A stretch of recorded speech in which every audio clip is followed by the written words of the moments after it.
Hey guys, what's up? It's Finch here.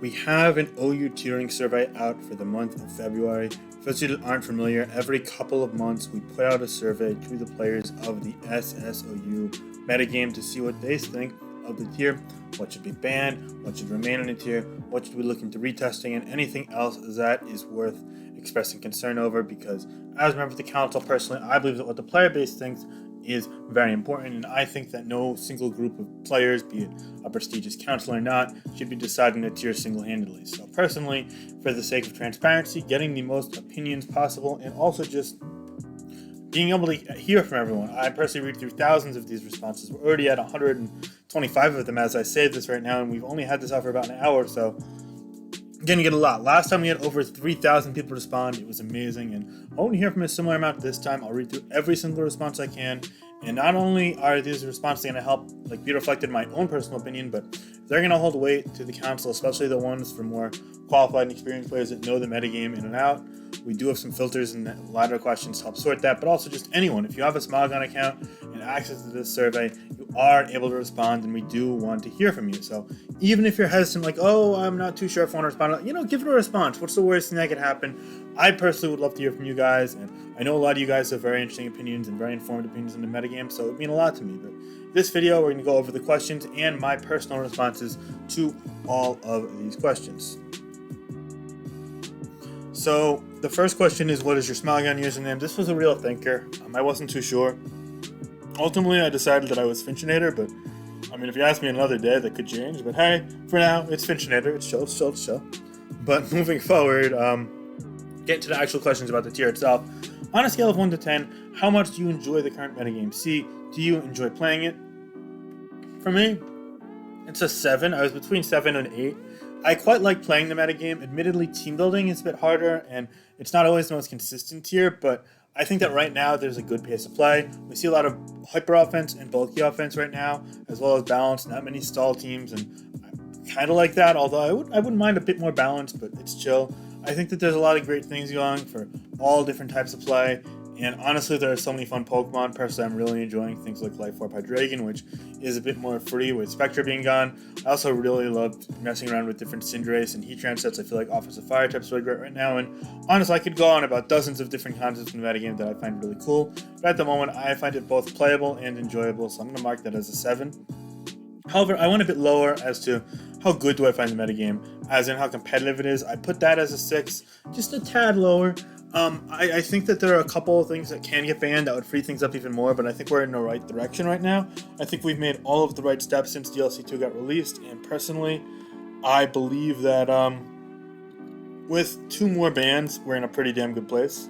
I think that we don't want to ban things too quickly after that, or maybe rush through the process as a whole, because that'll warp the tier and it'll take it even longer to develop, because these things kind of go in waves. But I'm happy with where we're at. I think I can be happier, so I don't want to give a full credit. I don't want to give an 8 or 9 or a 10, but I'm at a firm 6 right now, definitely closer to a 7 than a 5, but not really sold completely on the status of the metagame, because there are some matchups that are hard or some Pokemon that are restrictive, and that is completely fair. You have to keep them in account. Okay, so now let's get into some Pokemon that could be deemed controversial in the metagame. So, on a scale of 1 to 5, how do you feel about Cinderace, with 1 being not broken, 3 being very good, potentially broken, and 5 being broken no matter what, definitely broken? Cinderace, I put a 5. In my opinion, Cinderace is the most broken Pokemon in the metagame. Very close with Magearna, but I give Cinderace a slight edge. I feel like it really has 1 or 2 true counters, and those Pokemon even then are subject to get whittled down. Things like Rocky Helmet Garchomp, high jump kick after a couple stomps to Stealth Rock, or Spikes can 2-KO it. And not to mention, things like Landorus C, a couple Pyro Balls after rocks, forget about it, especially if it gets toxic or knock, which happens all the time. Slowbro with Rocky Helmet, you're getting Giovanna each time, and if you get a Gunk Shot poison on it, forget about it.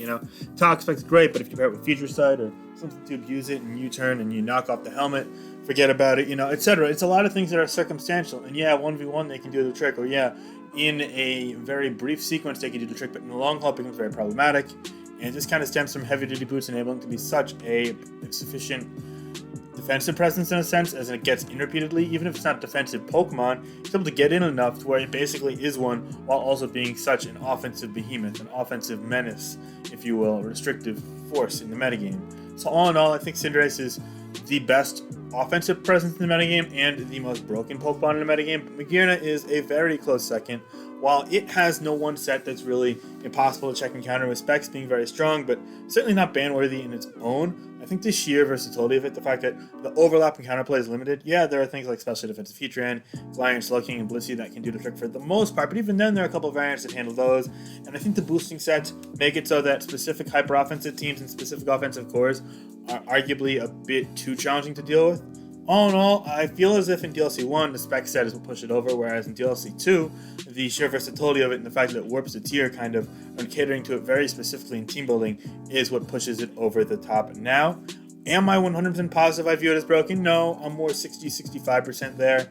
For a while, I didn't think it was quite broken, but now I'm sold. I think it just took more time. Really want to see the metagame develop because it wasn't a problem from day one. Day one, it was a bit overwhelmed, and then Cinderace picked up, and then eventually Magearna picked up, kind of just lagging behind. But now it's really all over the place. It's amazing in my eyes. It's definitely cemented itself as one of the best and most ban-worthy Pokemon in the metagame.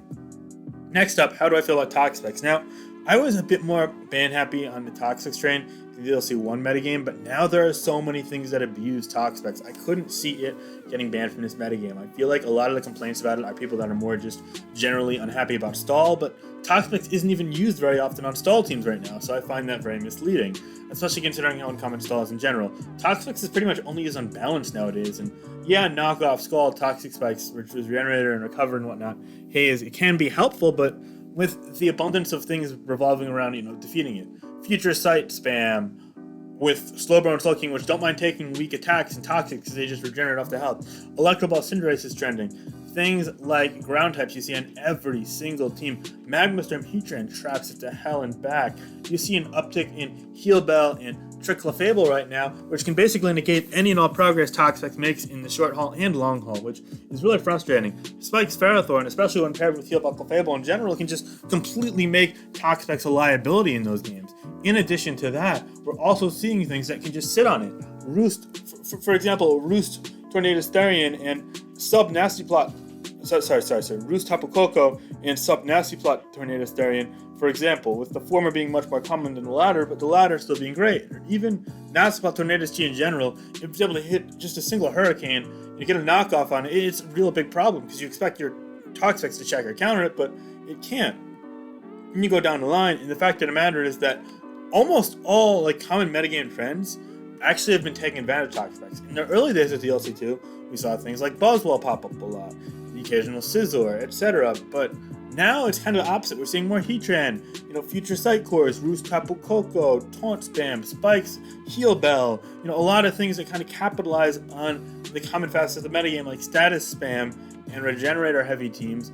And the fact that you want some longevity built on actually makes it so that Toxapex's own longevity is diminished because there's so much more throughout the metagame and so many more things that can handle it in stride. And I actually think the Toxapex is at a low point right now. I think it's still a top 10 Pokemon, but just barely, and I don't find it ban-worthy right now. Now, the thing is, Pokemon like Toxapex are very reactionary, as I stated when I was discussing why I thought it might have been ban-worthy in the DLC 1 metagame, and we can easily see a more offensive, flimsy metagame where Toxapex and its regenerator presence with all the status and crippling it could supply can get out of hand very quickly. I wouldn't be shocked, if we come back in 2-3 surveys from now, all of a sudden I put Toxapex at a 3 or a 4, but for now, in this current metagame state, I definitely don't think it's ban-worthy. I think it's a very good Pokemon. You could argue for a 2, but I wouldn't quite be at 3, 4, or 5 yet. Not at all. I do have Tornadus Therian at a 2. I think Regenerator plus Boots on it is really crazy, be it how convenient it can knock things off. Nasty Plot set if it's accurate is a complete menace to society, and I also think there are some untapped options on it. Things like Sludge Wave for the opposing Tapu Koko or Icy Wind to really punish Stealth Rock ground types, etc. And I think more offensive fringe variants of Tornadus T are going to pop up as we see, and it's going to continue to evolve with the metagame, and I find that particularly cool. So yeah. That goes without saying that I definitely want to see that. Next up, how do you feel about Teleport? Much like Tornadus C, I think that it should be on our radar, something that we're discussing, but I don't quite think it's ban-worthy yet. In fact, I think that it actually can stimulate some healthy lines of play, but also, much like Boots plus Regenerator, Teleport plus Regenerator can be problematic, and that's kind of a constant that we touched on in, our last video. We were discussing some controversial topics, potentially broken concepts in the metagame. Teleport itself being -6 priority kind of damageless U-turn, if you will, like Dry Baton Pass, if you will, is actually able to enable so many offensive lines of play. Things like Kartana and Cinderace don't always come in very easily, but now all of a sudden they're able to come in for free because of that. And it's able to really bolster the viability of things like Slowbro and Slowking, but at the same time, it makes it so that they're really hard to make progress against. So it goes without saying that it's going to be interesting to see how Teleport shapes the metagame and how we continue to adapt around it. I feel like we're kind of at a point where Slowbro and Slowking became in meta, and now you have to react to them to maybe make it so that they're a little bit less on their high horses. So it'll be interesting to see how that develops in due time. Next up, we're going to be discussing some current Ubers that may or may not be worthy of unbanning in the metagame, or at least retesting rather. So, do you believe that the council should consider unbanning Zamazenta to C? Personally, I'm right in the middle. I would be okay with it. I'm not like super thrilled with the idea. I think there's a chance it would be too much, but there's a chance it would be okay. I don't think we need it right now. I'd rather prioritize things like Cinderace and Magearna, but in the future, I'd be more open to it. Before, I might have been closer to it too. But now I'm like, I could see a path in the future where, 3-4 suspects away, maybe we could do a retest on that. But then it's also talking about Darmanitan and Galar and Zygarde. Personally, I view both of those Pokemon as very much broken, ban-worthy, if you will. Darmanitan and Galar, it's pretty much just predict around it or lose. Yeah, Protect can help, but if you're kind of obligated to run that just for the sake of one Pokemon, it goes without saying that's a little too much. And also, I feel as if Darmanitan and Galar is just a little too strong to handle. I don't know.